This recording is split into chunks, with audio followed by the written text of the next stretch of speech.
الحمدللہ رب العالمین والصلاة والسلام علی سید الانبیاء والمرسلین نبینا محمد وعلی آلہ واصحابہ اجمعین اما بعد وَاعْلَمُوا أَنَّمَا غَنِمْتُم مِّن شَيْءٍ فَأَنَّ لِلَّهِ خُمُسَهُ الآیہ 10واں سپارہ شروع ہو رہا ہے۔ اللہ رب العالمین اور سورہ انفال چل رہی تھی۔ اللہ رب العالمین نے یہاں سے غنیمت کے مال کا حکم بیان فرمایا کہ غنیمت کے مال میں تمہارے درمیان جو تقسیم ہوگا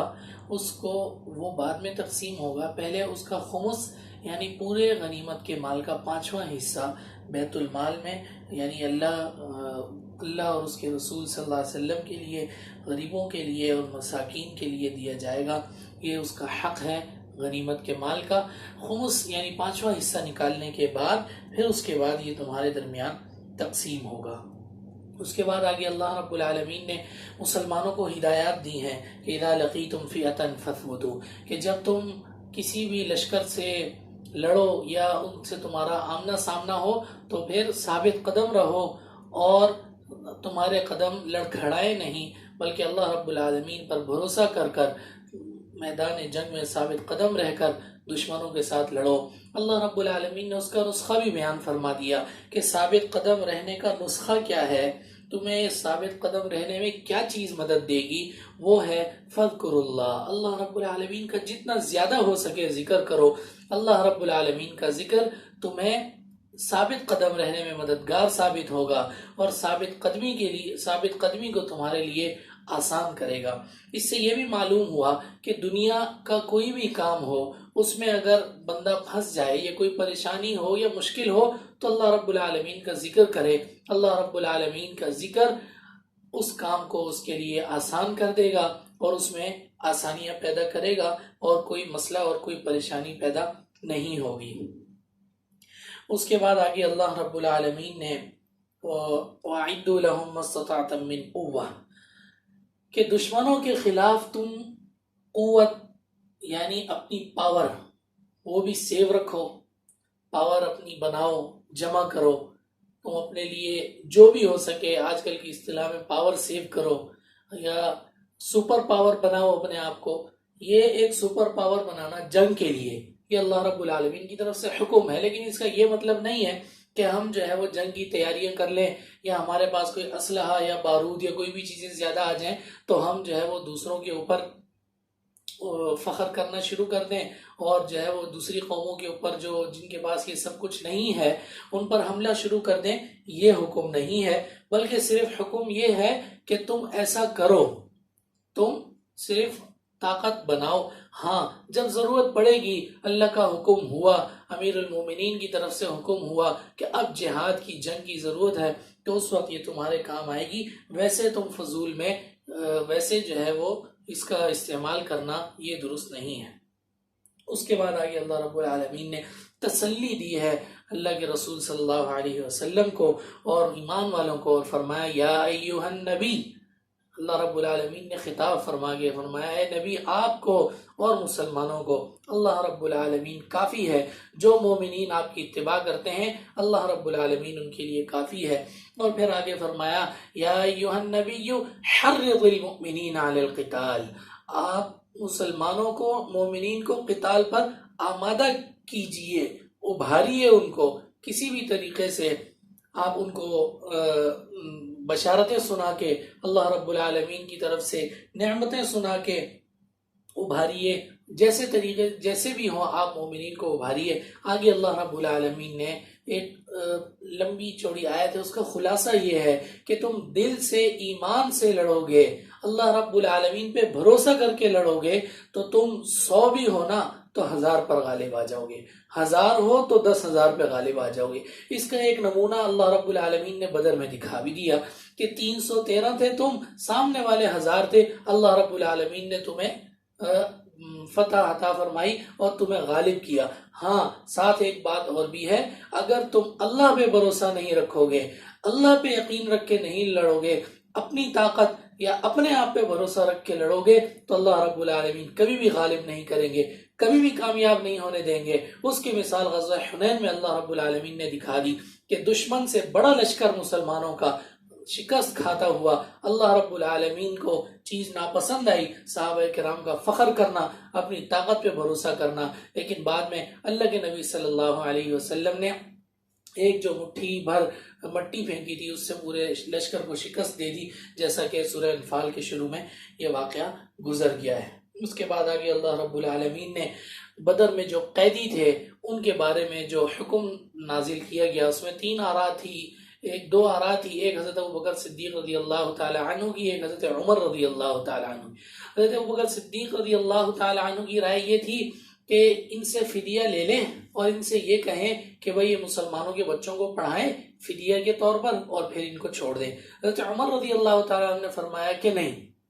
ہمارا رشتہ کسی سے بھی تب ہوگا کہ جو اللہ کو مانے، رسول صلی اللہ علیہ وسلم کی اتباع کرے۔ جو خدا اور رسول کو نہیں مانتا اس کا ایک ہی فیصلہ ہے کہ ان کو قتل کر دیا جائے۔ لیکن آپ صلی اللہ علیہ وسلم نے حضرت ابوبکر صدیق رضی اللہ تعالیٰ عنہ کی رائے کے مطابق فیصلہ فرمایا، لیکن حضرت عمر رضی اللہ تعالیٰ عنہ کی رائے کے مطابق اللہ رب العالمین نے آیات نازل فرمائی۔ اس کے بعد اللہ رب العالمین نے آخر اولئک هم المؤمنون حقا لهم مغفرۃ ورزق کریم، صحابہ کرام کی تعریف کی کہ یہ اصل مومنین ہیں اور یہی ان کا اچھا رزق ہے کہ بعض صحابہ مہاجر ہیں جو دین کے لیے ہجرت کر کے اپنے شہر سے مدینہ چلے گئے، اپنے ملک کو، شہر کو، جگہ کو چھوڑ دیا، گھر کو چھوڑ دیا، اور دوسرے وہ مومنین ہیں جنہوں نے ہجرت تو نہیں کی لیکن جو ہجرت کر کے آ رہے ہیں ان کو گلے لگا رہے ہیں، ان کو اپنا مال، اپنا گھر، اپنا سب کچھ ان کے ساتھ مشترک کر رہے ہیں۔ اللہ رب العالمین نے سب کی تعریف فرمائی اور یہاں سورہ انفال کا اختتام ہوا۔ اگلی سورت ہے سورۃ التوبہ یا سورہ برات اس کو کہہ لیں۔ اللہ اس سورت کا اصل موضوع اور اس سورت کا مین موضوع، اس کے اندر کفار کے ساتھ جنگ اور کفار کے بارے میں احکامات اللہ رب العالمین نے نازل فرمائے ہیں۔ پہلی بات جو اس صورت میں اللہ رب العالمین نے ارشاد فرمائی، حکم نازل ہوا کہ کفار اور مشرکین کو، یہود اور نصارہ کو اللہ رب العالمین کے اس گھر حرم سے نکال دیا جائے، ان کو یہاں نہ ٹھہرنے دیا جائے، اور 4 مہینے کی مہلت دی۔ فسیحوا فی الارض اربعۃ اشہر، 4 مہینے کا ٹائم ہے، 4 مہینے میں جو گھوم پھر سکتے ہیں، چل پھر سکتے ہیں، رہ سکتے ہو، اپنی ترتیب کہیں اور بناؤ، 4 مہینے بعد تمہیں یہاں سے نکال دیا جائے گا اور 4 مہینے بعد تم یہاں سے چلے جانا۔ پھر اس کے بعد آگے اللہ رب العالمین نے مسلمانوں سے فرمایا وَإِن نَكَثُوا أَيْمَانَهُمْ أَلَا تُقَاتِلُونَ قَوْمًا نَكَثُوا أَيْمَانَهُمْ وَهَمُّوا بِإِخْرَاجِ الرَّسُولِ وَهُمْ بَدَأُوكُمْ، تم ایسے لوگوں کے خلاف کیوں نہیں لڑتے جو تمہارے نبی کو تکلیف دیتے ہیں؟ ہر وقت تمہیں نبی کو، اسلام کو، قرآن کو تکلیف دینے میں لگے رہتے ہیں، تم لوگ ان کے خلاف تمہیں جہاد کرنا چاہیے۔ پھر اسی کے ضمن میں آگے اللہ رب العالمین نے مشرکین کی چند عادات کو ذکر فرمایا جن پہ وہ بہت فخر کرتے تھے۔ اللہ رب العالمین نے فرمایا کہ کیا بیت اللہ کی تعمیر کرنا، حاجیوں کو پانی پلانا یہ مغفرت کے لیے کافی نہیں ہے، اور نہ ہی یہ کوئی فخر کی بات ہے، اور نہ ہی اللہ کے ہاں اس کی کوئی وقت ہے۔ اصل تو یہ ہے کہ قرآن کو مانو، نبی کو مانو، اللہ کو مانو، اس کی اطاعت کرو، جو وہ کہہ رہا ہے وہ کرو۔ اور تم اس پہ فخر کر رہے ہو، تم تو بیت اللہ کے اندر سیٹیاں بجاتے ہو، شور مچاتے ہو، جیسے کہ پیچھے گزرا ہے، تم تو بیت اللہ کے اندر یہ کام کرتے ہو، تو تمہارا فخر کرنے کا تو کوئی مقصد ہی نہیں ہے۔ تو اللہ رب العالمین نے یہاں پر مشرکین کو تنبیہ فرمائی۔ اس کے بعد آگے اللہ رب العالمین نے واضح اعلان فرمایا انما المشرکون نجس فلا يقربوا المسجد الحرام بعد عامهم هذا، واضح اعلان ہے جو بھی مشرک ہے وہ مسجد حرام میں اس سال کے بعد نہیں آئے گا، کیونکہ وہ نجس اور گندگی ہے، گندی چیز ہے، گندا انسان ہے، وہ یہاں نہیں آ سکتا اس سال کے بعد۔ اور اب تک یہ اعلان اور اللہ رب العالمین کا یہ اعلان اور یہ حکم باقی ہے۔ اس کے بعد آگے اللہ رب العالمین نے یہود کا اور نصارہ دونوں کی شناعت بیان کی کہ یہود نے کہا عزیر اللہ کے بیٹے ہیں اور نصارہ نے کہا کہ عیسیٰ علیہ السلام اللہ کے بیٹے ہیں۔ اللہ رب العالمین نے ارشاد فرمایا یہ ان کی فضول باتیں ہیں، ان کی طرف توجہ نہیں دینی چاہیے، یہ فضول باتیں کر رہے ہیں۔ پھر اس کے بعد آگے جو لوگ زکوٰۃ نہیں دیتے، صدقات نہیں دیتے، بیوی بچوں یا جس کا خرچ ان کے ذمہ لازم ہے، یہ ان کے ذمہ لازم تو نہیں ہے لیکن ان کو کرنا چاہیے، اللہ رب العالمین نے ارشاد فرمایا کہ یہ جو واجب صدقات ہیں جو یہ نہیں دیتے نا، قیامت کے دن یہی تمہارے گلے میں توق بنا کے ڈالے جائیں گے، فرمایا ھذا ما کنزتم لانفسکم، اور آخر میں یہی کہا جائے گا کہ یہ ہے تمہارا وہ خزانہ جو تم نے اپنے لیے جمع کر رکھا تھا۔ پھر اس کے بعد آگے اللہ رب العالمین نے آپ صلی اللہ علیہ وسلم اور حضرت ابو بکر صدیق رضی اللہ تعالیٰ عنہ کے غار ثور کا قصہ بیان فرمایا، اور فرمایا کہ دیکھو اس وقت تو نبی صلی اللہ علیہ وسلم کے ساتھ ایک صحابی تھا، ایک ان کا ساتھی تھا، اللہ نے ان کی مدد کی ہے، اور اب تو نبی صلی اللہ علیہ وسلم کے ساتھ ایک پوری فوج ہے، اللہ رب العالمین اب بھی ان کی مدد کرے گا، اللہ نے تب مدد کی ہے تو اب تو بدرجہ اولا مدد کرے گا۔ اور اس کے ساتھ ساتھ اس آیت میں اللہ رب العالمین نے اذ یقول لصاحبہ کہہ کر بزبان قرآن اور اللہ کی طرف سے اللہ رب العالمین نے اپنی طرف سے یہ اعلان فرما دیا کہ نبی صلی اللہ علیہ وسلم کے ساتھ جو شخص تھا یعنی حضرت ابو بکر صدیق وہ ان کا صحابی ہے، یعنی حضرت ابو بکر صدیق کی صحابیت قرآن سے ثابت ہے، اس پر اجماع امت ہے، اس لیے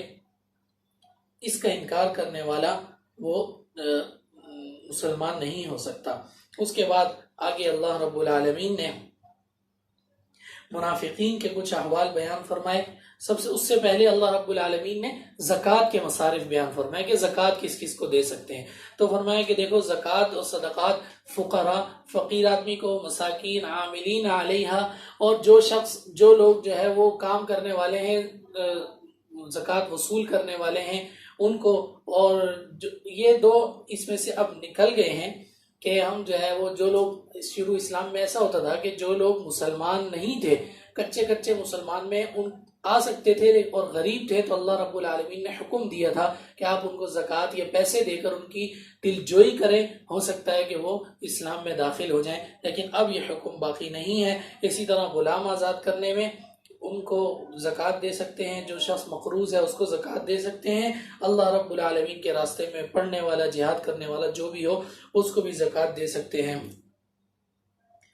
اس کے بعد آگے اللہ رب العالمین نے منافقین کا حال بیان کیا کہ یہ تو بعضوں کے دوست ہیں، اور یہ جو ہے نا نیکی کے کام سے منع کرتے ہیں، لوگوں کو برائی کا حکم دیتے ہیں۔ اسی کے ساتھ ساتھ آگے اللہ رب العالمین نے مسلمان اور مومنوں کا بھی حال بیان کیا کہ یہ مومن یہ آپس میں ایک دوسرے کے بھائی ہیں، نیکی کے کام کا حکم دیتے ہیں، برائی کے کام سے روکتے ہیں۔